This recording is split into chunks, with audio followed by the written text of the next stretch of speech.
Dana White addressed this at the post-fight press conference as well.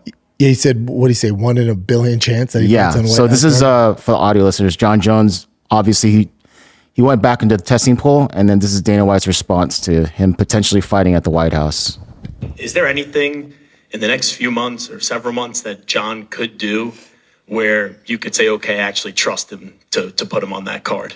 Let me ask you, what do you think John would do in the next couple of months that would make me trust putting him on the White House card? Well, I would not trust him, but I would like to see him fight Aspinall on that card down the road. So I already said that I don't trust him, and you're asking me what could he do for me to trust him in the next 3 months.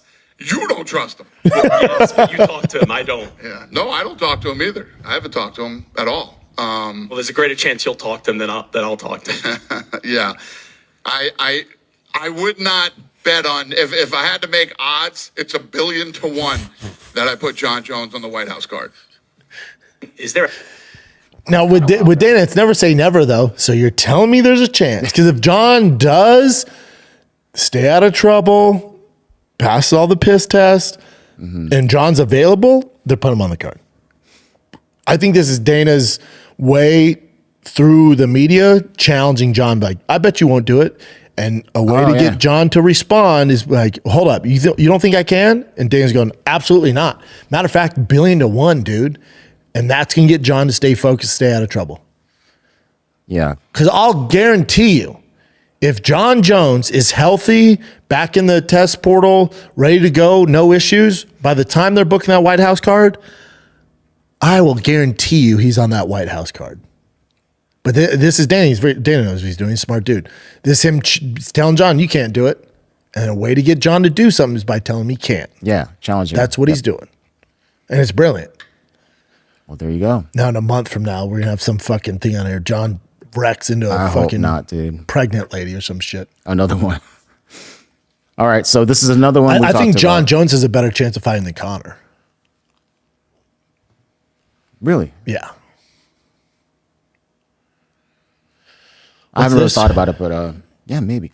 All right, so I think we talked about this last week, but then there was reports about the UFC Apex expanding from 5,000, anywhere from 5,000 to 10,000 seats in it. So it's like an actual event. I think Ariel Helwani reported it, and he got it from Las Vegas Sports Biz, which is it's like a sports business news media outlet. And then this is Dana White responding to that. And what I found fascinating about this is the way he responds. So check it out. Complete lie. Everything about that story was a lie. There was a report that the UFC Apex is going to be expanded to have like 10 to 15,000. That was the biggest bullshit story ever written. It's fucking unbelievable. They quoted people that literally said nothing to them, never spoke to them or anything. That entire story was a fucking absolute bullshit lie. The craziest thing we've ever seen. I fucking called Lene and said, Lene, this whole story is a lie. Everything about it is a lie, including the people that they quoted. Never talked to them. How does that happen? How does that happen, Lene? She's all, huh? UFC. What did she say? What's the answer? Okay. Okay, so you're satisfied with the recent construction to the Apex? That's how it's going to be. Yes, I mean to think that if you look at the construction that's going on at the Apex, to even think that it's going to be a 10,000 seat arena, anyway. Yeah, it's fucking unbelievable. Complete lie. Everything about that story was a lie. Yeah, the PR lady's like, I can't control if people are bullshitting. Like, I mean, why is he so like he went off on him? Like, it's just a rumor. So it's like we were all pretty crunk about it. I was like, yeah, that would have been nice. But he was like adamant. Like, he was like, what the freak? Yeah, because he deals with a lot of bullshit, right? A lot of fake news out there. So he's probably like, how's this a fucking thing? All right, we were talking about Aaron Pico. He released a statement. I feel bad for him, man. What's that? I love Pico. I just feel bad for him. Oh, give me 1 sec here.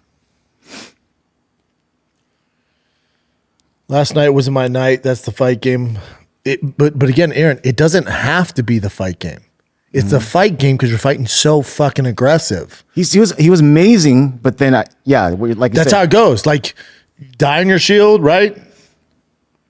That's why we love Aaron. But it's like, buddy, you're playing a game where this is how it goes. But he had the wrestling capabilities. It's your first fight in the UFC. Take the guy down, get the feel of the lights, get the feel of the crowd. Once the guy's tired, then you can be aggressive. To come out the gate like a fucking banshee with striking against a striker, probably a bad fucking idea, dude. Because I'm grateful for my team, my family, everyone who continues to support me, the supporters that have been there from day one, and my new supporters. I see you. Thank you.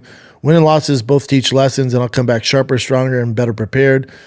Again, he's always sharp. He's always strong. He's always prepared. It's your way of approaching the fight is the issue at a high level. You're taking too many chances against world-class guys, and it's just derailing your career. That's what this is. Yeah.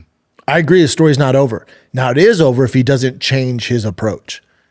If your approach is, I just got caught, I can continue to be that aggressive, that's not true. You're going to get some wins, but I know he wants to be world champion. If you want to be world champion, you can't be that aggressive with that many glaring holes in your boxing game. Yeah. It's not boxing. And you're right when you say he's too aggressive because, like, when he does get knocked out, when he's aggressive, he gets knocked out bad. That's how it goes. He's going so hard. He's going so hard. He's leaving himself open. Yeah, his knockouts are terrible. They're bad. I think you kind of touched on this already, but so Rogan named someone who can give Hamzat some trouble. Fluffy? I think he mentioned freaking RDR. Oh, I disagree. I think RDR is his easiest matchup. Oh, really? I mean, again, Joe knows more than I do, so maybe he's right. Looking at the film, I think it's his easiest matchup because RDR is a guy that you're assuming Hamzat's going to fight him like he fought DDP. You're assuming he's just going to shoot for the takedown within 10 seconds and continue to ride him out and stay in his guard. You're assuming he fights the same way. Or does he fight him like he fought Gerald Meerschaert and knock him the fuck out? There's also that. I think RDR is his easiest matchup. Interesting. I think Fluffy would be a tougher matchup. RDR, in particular, given his ability to grapple on the ground, also his ability to land a shot standing, his toughness, his experience, he throws combinations with long lead kicks. He's interesting. Yeah. No, I can see how he comes to that conclusion. I don't see that. But again, only one way to find out. I think Hamzat finishes RDR.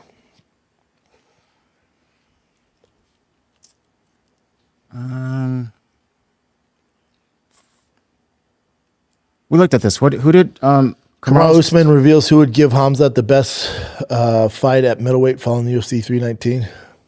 Who'd he say? I think this is maybe where he says Fluffy. Let's see. Yeah, Fluffy. That's tough. He goes, it's tough to say. There's talent right now in the middleweight division. Anthony Fluffy Hernandez, I love what he's doing so far. You can see it when you start, and that's what I like about him. When you start to taste success a little bit, you really start bite down, want more and more. That's what we're seeing from Hernandez.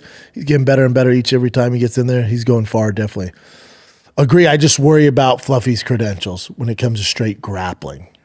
But he has the cardio. He has the tenacity. I think that's the best matchup.